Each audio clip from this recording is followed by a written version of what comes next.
Syracuse University, the college I attended, is celebrating its 144th anniversary.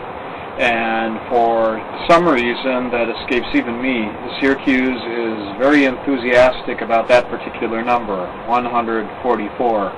My best guess is that that's the average earning power of a Syracuse alumni, $144 a week. I know that's all I could pull down for a long while. Well, I did major in journalism there back at Newhouse School in the 1980s when anyone could see that newspapers were starting to die out. How would I know it would be faster and faster? And my Syracuse degree hasn't really translated well into the job market that I can see so far.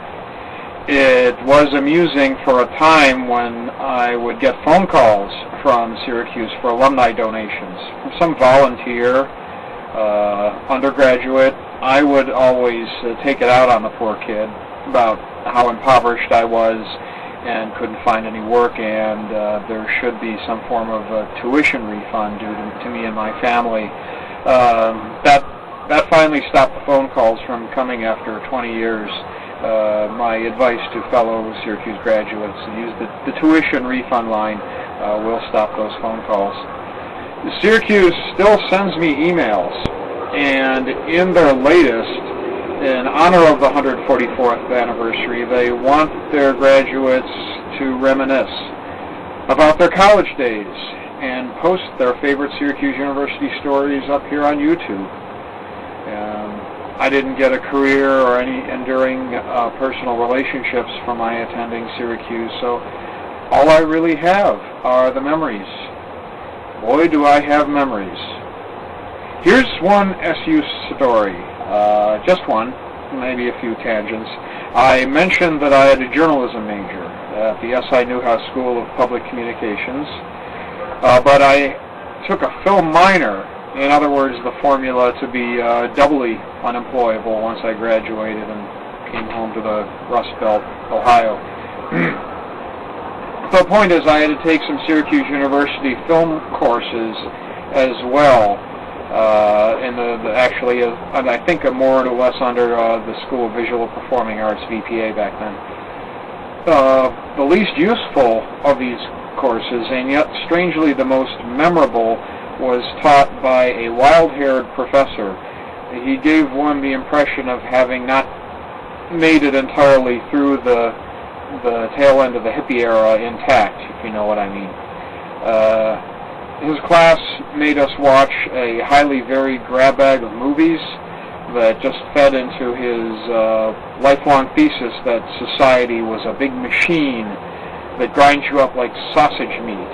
And that's what these movies will demonstrate. And that is valuable information, but not what we future job seekers were paying tuition for. And on one occasion, one of my fellow scholars in the class, an older man who probably felt closer to the impending economic recession than the rest of us, he really got into a shouting match with this professor about what were we all doing wasting our time in his class. But I have to give the instructor credit for providing me with this anecdote. The professor booked the Nicholas Roeg film, The Man Who Fell to Earth, from 1976, starring glam rock star David Bowie, very well cast as an alien who secretly infiltrates humanity on... Nothing you have seen or heard about David Bowie will prepare you for the impact of his first dramatic performance in The Man Who Fell to Earth.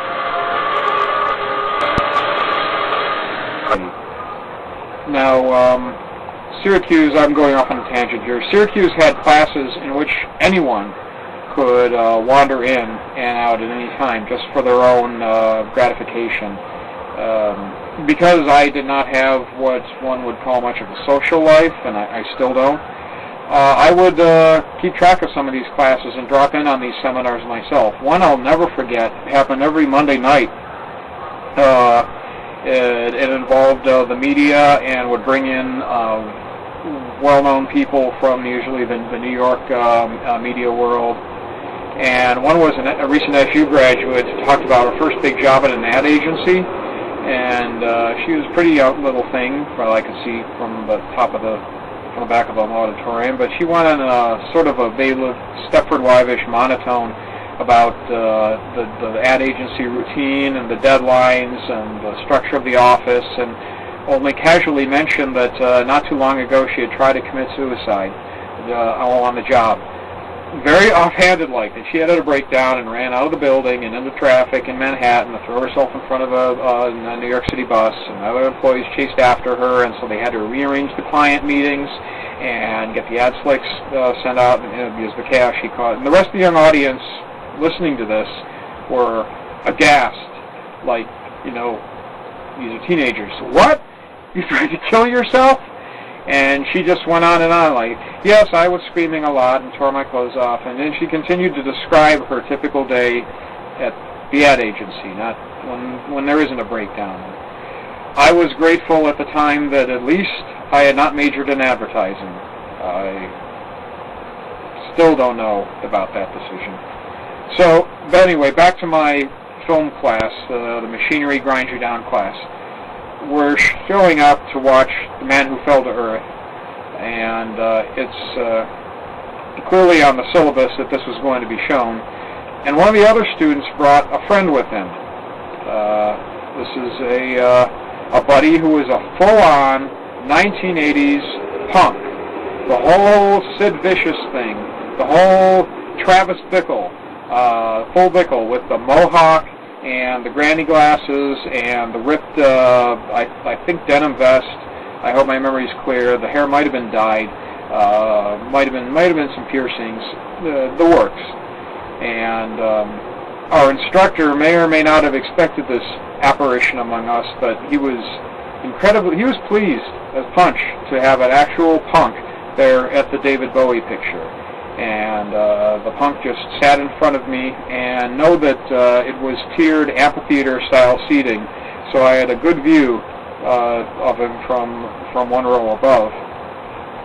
So as our professor, instructor, whatever he was, went through a pre-film lecture about the machine grinding you down, and George Orwell having to shoot an elephant and stuff like that, very depressing, I noticed the punk was writing intently. He had a copy of the school newspaper, the aptly named Daily Orange. I don't have it with me. This is a simulation, but he had a copy spread out before him, and he was scrawling on it. I could see he wasn't taking notes. In blue ink pen, he was quietly, fervently scrawling the same word over and over and over again in jagged letters. And after the movie and after the class, he took the Daily Orange copy with him. Otherwise, I might have scooped it up and thought to save it and show you. But I can only show you this simulation of the Daily Orange from that showing. Yes, can you see this? It's the word kill over and over again. That's what he wrote throughout the lecture and the film. Kill, kill, kill, kill, kill, kill, kill, kill, kill, kill. It even looked more disturbing than this. I had to exaggerate to make the font a little bigger for you at home. So, that was an interesting experience for me. I think the punk kind of liked the movie. The Man Who Fell to Earth isn't very action-packed, and I know a lot of parts just had us kids bored stiff at times. But there is one scene in which the David Bowie alien character kind of overdoses on watching television and says something like, "Get out of my mind!" And the punk liked that. He sort of chuckled or snorted or something. That was his only visible reaction that I can see, that I could remember. And he left quietly at the end, which we were all supposed to do. Talk about the movie next week, but the punk didn't come back. I'm pretty sure I got a solid B out of the class.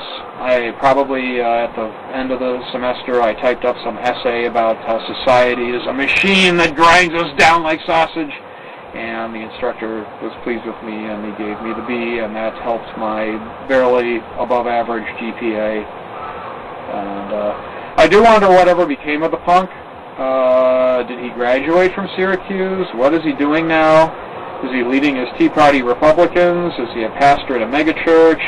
Is he typing Kill, Kill, Kill out on a shiny new iPad 2 at the big Manhattan ad agency where he works. I don't know. But that's the first thing that came to mind when Syracuse put out this call for stories. I've got others, enough to fill a book, I would say.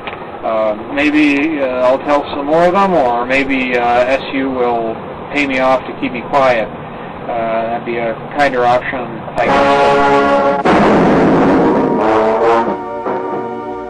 Teenage Doll is not a pretty picture. It can't be pretty and still be true.